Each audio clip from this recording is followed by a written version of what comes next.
But if tragedy, if and when tragedy strikes either of us, I hope that one of us is standing when it blows past. And that there's a harshness about that that's unbelievably cruel, because you say, well, if my mother died, I could live. Well, what kind of monster are you exactly? The death of your mother doesn't do you in? Well, it turns out that being a monster is the right thing. So, and that's a rough thing to learn. But it's necessary to learn. Because it also makes you, at some point, for example, as you get older, by the time you're in your mid-20s, something like that, you should start having a relationship with your parents that's approximately one of peers. And you can tell if you have that. So here's a little trick you can use. So you have parents, obviously. They have friends. You probably care what your parents think, I would imagine. Do you care what their friends think of you? And the answer to that is, well, not nearly as much. And so then I would say, well, why do you care what your parents think of you then? They're the same people. You know what I mean? It's just luck of the draw that your parents are someone else's kids' friends. They don't think the same way about them that you do. Well, that's where you see that you have a projection. Right? If by the time you're 30, if what your parents think of you matters more than what, say, a random set of their friends think of you, then you've still got your parents confused with God. That's one way of looking at it. You've still got them confused with an archetype, and you're still a child. And you might think, well, it's pretty damn rude not to think about what your parents think of you anymore, not to care. It's like, yeah, it's kind of rude, but maybe you'll be useful for them when they get old. And that's a much better form of caring. It's like you're going to be independent enough and strong enough and detached enough so that when the power dynamic shifts, which it will, that you'll be the person that can carry things forward. Well, you can't do a better thing for them than that, right? That's the best of all possible outcomes for your parents.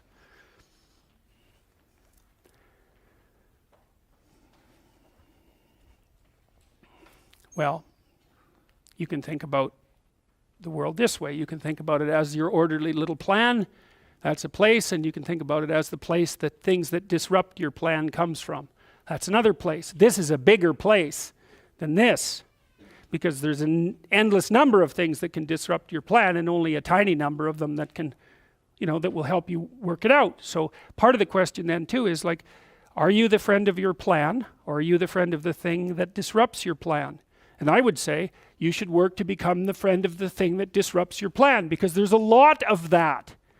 And then if you become the friend of the thing that disrupts your plan, then you start to develop strength in proportion to the disruptive force. And that's really what you want. You want to be able to implement your plan, obviously, but you want to be able to take on the consequences of error and learn from it. And then you win constantly, because even if something goes sideways, you think there's something to be derived from this. That's wisdom, fundamentally. So those are the eternal domains, right? There's the domain of order. That's a snake, by the way, and that's a domain of chaos. And that's the world. And maybe you're in the order and maybe you're in the chaos, but those can flip on you, and maybe you shouldn't be in either of those places. Maybe you should be right in the middle. And that's where you should be, as far as I can tell. And I think this is another escape from postmodern nihilism, let's say. That's actually a real place. It's not metaphysical, or maybe it is, but it's metaphysical if metaphysics is more real than physics. And you can tell when you're at that place, because that's a maximally meaningful place, and you drift in and out of it all the time in your life. And when things are really bad for you, you're not there hardly at all, right? Because everything's overwhelming you, or the things have become sterile.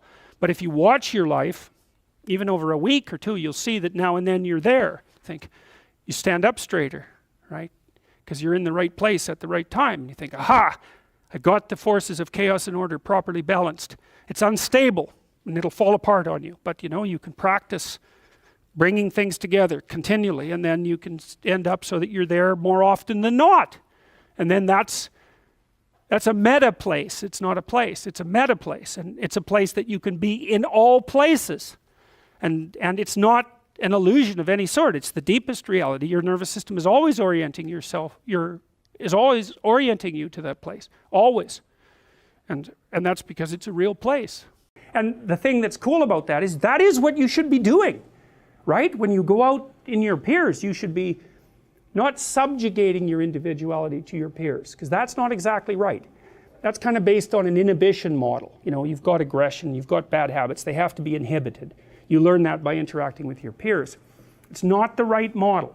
Piaget, that's a Freudian model. Piaget was correct about that.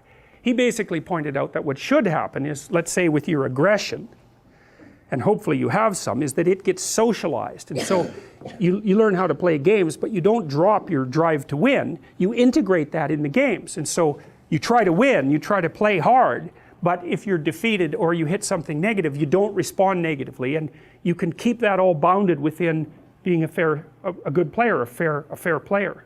And that means what's happened is you've learned how to play a game or a set of games that also includes the darker parts of you, and they actually become part of your force of character.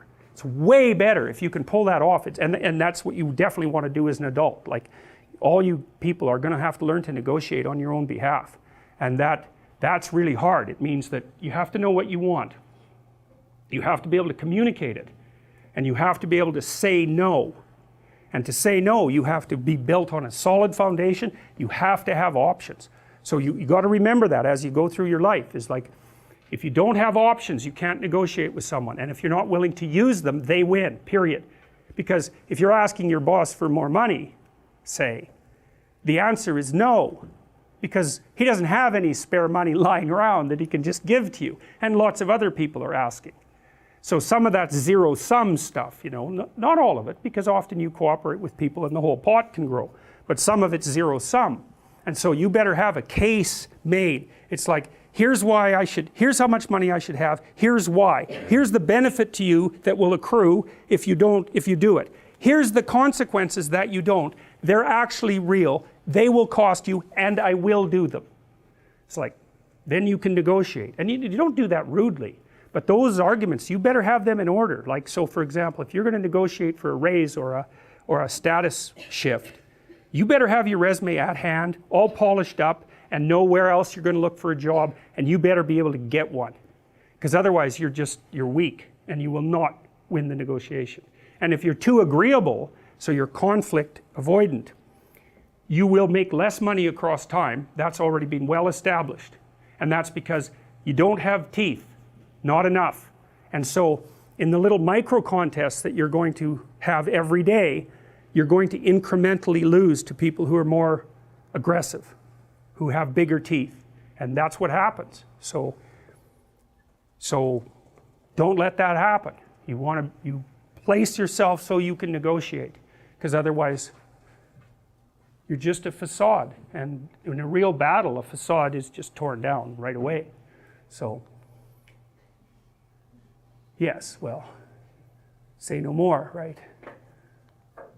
Well, the cricket, he's supposed to be helping the puppet out, but he overslept. It's like, that's just another indication that he's not everything he could be yet. And that's really, that took me a long time to puzzle out with regards to interpreting this movie. I could not figure out, all right, I told you this, if the bug is the person who opens the hero narrative and who can guide the transformations of time and who has the same initials as Jesus Christ, it's like, and is like knighted by nature herself, why is he such an idiot?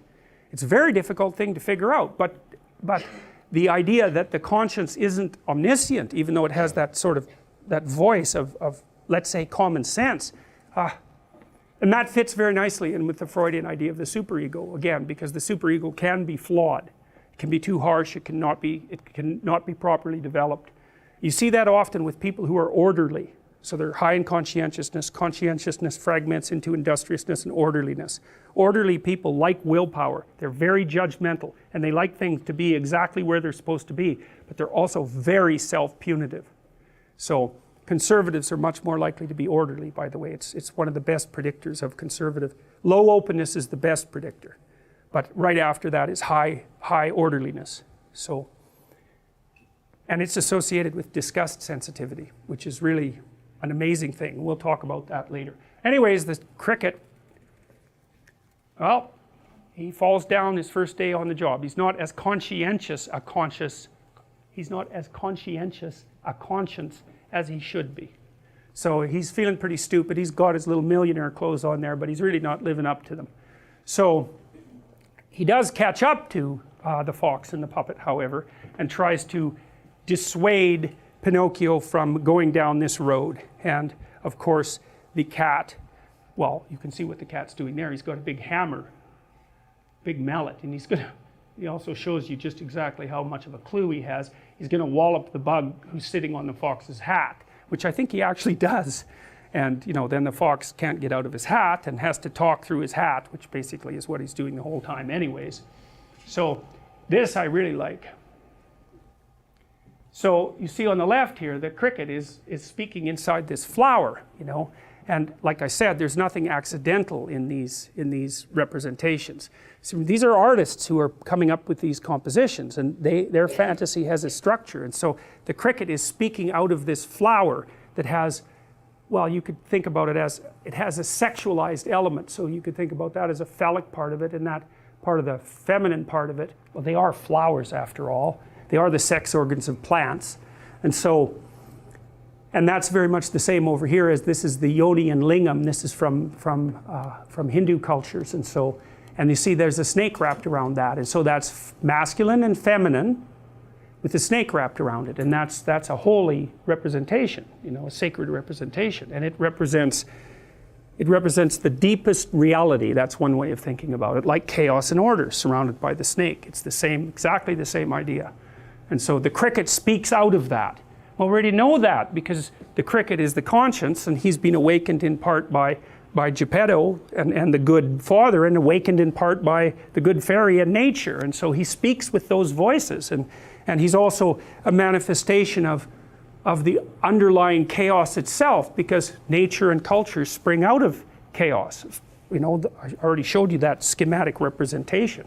Okay, so I'll just end this scene, and then we'll have like a 15-minute break, okay? So anyways, the cricket tries to make a case for why Pinocchio shouldn't go off to be a celebrity, but it's a hard case to make, because the fox is very manipulative and Pinocchio is naive, and it sounds like a good offer. And also the fox is actually quite forceful. He basically takes him by the hand. So the temptation is, and this is something else I like about the movie, you can't just say, well, the puppet gets what he deserves, because he's little and naive, and what he's facing is really malevolent, truly malevolent, and physically overpowering. And so the movie does a nice job of not minimizing the threat that's posed by this particular temptation, and that's part of what makes it art. Okay, good. So we'll stop there. We'll have a break for 15 minutes, and then we'll start with the stage. So, all right. So here we are at the big event, and Pinocchio's off to be a celebrity. And the cricket is watching. And Pinocchio basically, well, he's got some natural talent, because he's a puppet and he doesn't have strings, and he goes on stage and with strings, and then he drops his strings, and the whole crowd is amazed. And the crowd should be amazed when that happens, right? You can imagine when a kid goes to school and shows some independence, that's actually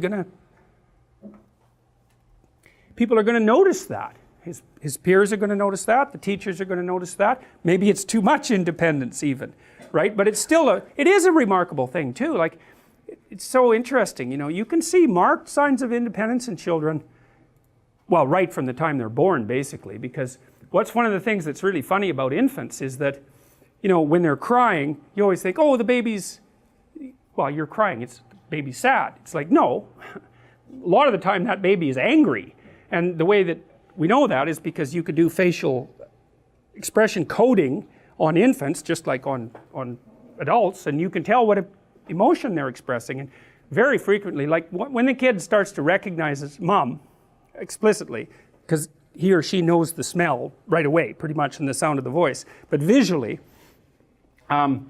if someone who comes in and it isn't who the baby wants, so generally it isn't mom, the baby will start to cry. But it's not because the baby's sad, generally, it's because it's angry that mom didn't show up. And that's an early sign of will. It's like this kid wants things, and it's perfectly willing to tell you about that. And of course, a 2-year-old who's having a temper tantrum is in some sense doing the same thing. It's poorly integrated will and independence, obviously, but it certainly runs contrary to what you want. You don't want your 2-year-old having a temper tantrum in the middle of the toy store. It's extraordinarily embarrassing for you and, well, for you, but it's also embarrassing for the 2-year-old. This is one of the reasons I think that that sort of thing should be carefully socialized rapidly, because it's actually humiliating for the kid, because other people don't like that, and they're very judgmental about, like, they won't say anything usually, but sometimes they will, but they're not happy about the fact that that's happening, and they will judge the child negatively. And so you don't want your child to be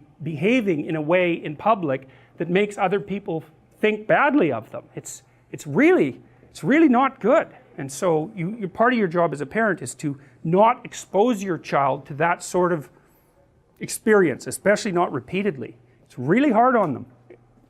Or they get narcissistic, which is also really hard on them. It takes a lot longer to manifest itself. If you ask a disagreeable person what he wants, say, or she wants, they'll tell you right away. They know. It's like, this is what I want and this is how I'm going to get it. But agreeable people, especially if they're really agreeable, are so agreeable that they often don't even know what they want, because they're so accustomed to living for other people and to finding out what other people want and to trying to make them comfortable and so forth, that it's harder for them to find a sense of their own desires as they move through life.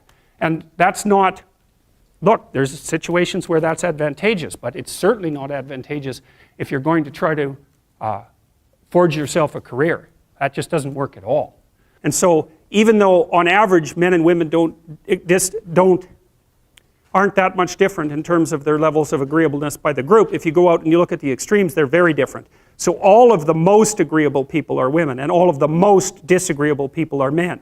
And the thing is, the extremes are often what matter rather than what's in the middle. And so one of the ways that's reflected in society, by the way, is there's way more men in prison. And the best personality predictor of being imprisoned is to be low in agreeableness. It makes you callous. Now you might think, well, what's the opposite of compassion and politeness? And the answer to that is, I think it's best sort of conceptualized as a trading game. So let's say that we're going to play repeated trading games. And if you're very agreeable, then you're going to bargain harder on my behalf than you're going to bargain on your own behalf. Whereas if you're very disagreeable, you're going to do the reverse. You're going to think, I'm in this trading game for me, and you're going to take care of your own interests. Where an agreeable person is going to say, no, at best this is, at worst this has to be 50-50, but I'd like to help you every way I can. One of the things you have to be careful of if you're agreeable is not to be exploited, because you'll line up to be exploited. And I think the reason for that is because you're wired to be exploited by infants. And so that just doesn't work so well in that actual world. And one of the things that happens very often in psychotherapy, people come to psychotherapy for multiple reasons, but one of them is they often come because they're too agreeable. And so what they get is so-called assertiveness training, although it's not exactly assertiveness that's being trained. What it is the ability to learn how to negotiate on your own behalf. And one of the things I tell agreeable people, especially if they're conscientious, is say what you think. Tell the truth about what you think. There's going to be things you think that you think are nasty and harsh. And they probably are nasty and harsh. But they're also probably true. And you need to bring those up to the forefront and deliver the message. And it's not straightforward at all, because agreeable people do not like conflict. Not at all. They smooth the water. And you can see why that is in accordance with the hypothesis that I've been putting forward. You don't want conflict around infants. It's too damn dangerous. You don't want fights to break out. You don't want anything to disturb the relative peace. And if you're also more prone to being hurt physically and perhaps emotionally, you're also maybe loath to engage in the kind of high-intensity conflict that will solve problems in the short term, because it takes a lot of conflict to solve problems in the short term. And if that can spiral up to where it's dangerous, which it can if it gets uncontrolled, it might be safer in the short term to keep the waters smooth and to not delve into those situations where conflict emerges. The problem with that is it's not a very good medium to long-term strategy, right? Because lots of times there are things you have to talk about because they're not going to go away. And the advantage to having a well-socialized disagreeable person is that they really don't let much get in their way. So if you can get a kid who's disagreeable socialized, that person can be quite the creature, because they're very forward-moving in their nature and very difficult to stop. But if you don't get them successfully domesticated, tamed, roughly speaking, by the time they're 4, their peers reject them. And that's a big problem, because Your job as a parent is to make your child socially desirable by the age of 4. Right? You want to burn that into your brain because people don't know that. That's your job. And here's why. It's easy if you think about it carefully. So you imagine you've got a 3-year-old child, so sort of halfway through that initial period of socialization, and you take that child out in public. Okay, what do you want for the child? Who cares about you? What do you want from for the child? You want the child to be able to interact with other children and adults so that the children are welcoming and smile and want to play with him or her, and so the adults are happy to see the child and treat him or her properly. And if your child's a horrible little monster because you're afraid of disciplining them or you don't know how to do that properly, then what they're going to do is they're going to experience nothing but rejection from other children and false smiles from other parents and adults. And so then you're throwing the child out there into a world where every single face that they see is either hostile or lying. And that's not something that's going to be particularly conducive to the mental health or the well-being of your child. If your child can learn a couple simple rules of behavior, like don't interrupt adults when they're talking too much and pay attention and try not to hit the other kids over the head with the truck any more than is absolutely necessary, then, and share and play properly, then when they meet other kids, the kids are going to try out a few little play routines on them, and that's going to go well, and then they're going to go off and socialize each other for the rest of their lives. Because that's what happens, is that from 4 years old onwards, the primary socialization with children takes place among other children.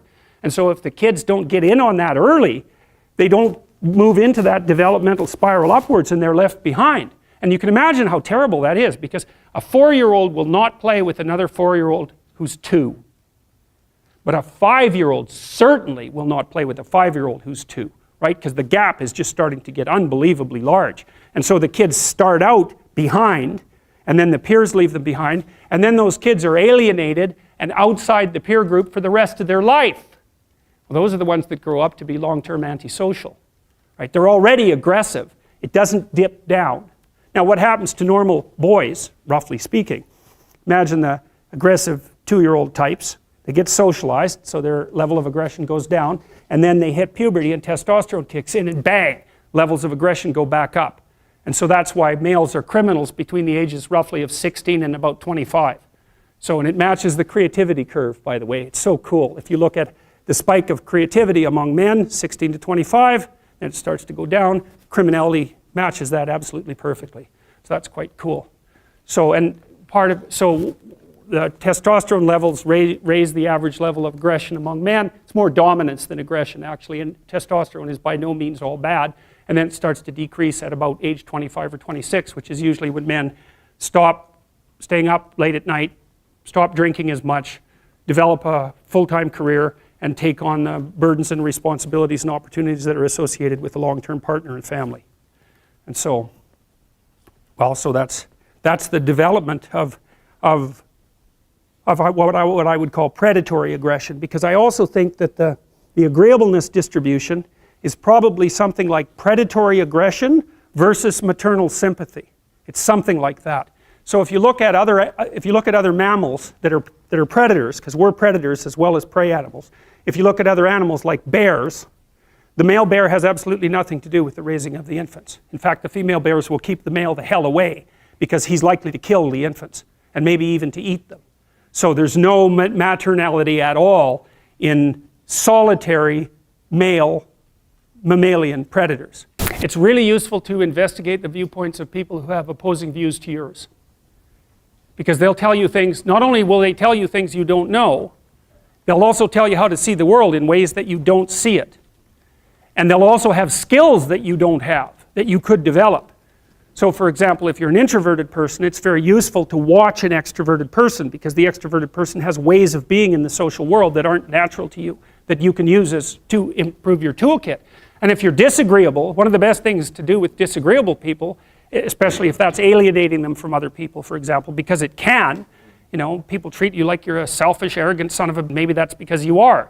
It's like, okay, so what do you do about that? One of the most promising treatments, let's say, for that is get the person to do something for someone else once a day, just as a practice, and learn how to do it. Maybe you can wake the circuit up, if you think that it's lying dormant in you, which is probably right. You know, I think we have a very wide range of propensities within us. Some are switched on, genetic propensities. Some are switched on, but I think that if you put yourself in the right situation or walk yourself through the right exercises, you can switch some of these other things on as well. But it takes work and dedication and discipline. I would say, generally speaking, if you want to adapt yourself properly to life, you should find a niche in the environment that corresponds with your temperament. Right? You shouldn't work at cross purposes to your temperament because it's just too damn difficult.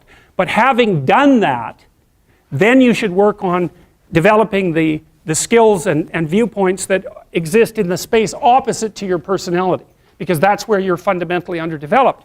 And that way I think you can extend out your temperamental capability across a wider range. And to me that's roughly equivalent as bringing a richer toolkit to each situation. You know, so if you're hyper extroverted, you should probably learn to shut up at parties now and then and listen just to see what's going on, to see if you can manage it, you know. And if you're introverted, well then you should learn how to speak in public and to learn how to go to parties without hiding in the corner and saying nothing to anyone. You know, and if you're agreeable, then you need to learn how to be disagreeable so people can't push you around. And if you're disagreeable, you need to learn how to be agreeable so that you're not an evil son of a bitch. So, and the same thing applies even in the conscientious domain. It's like if you're too conscientious, you need to learn to relax and let go a little bit. And if you're unconscientious, it's time like, get out the Google Calendar, man, and start scheduling your day, right? And beat yourself on the back of the head with a stick until you're disciplined enough so that you can actually stick to something for some length of time and not living in absolute squalor, which is something that would characterize someone who's very disorderly, for example, because they don't notice. It doesn't bother them, disorder. It's like, maybe they can see it, but it doesn't have any emotional valence, and so it doesn't have any motivational significance.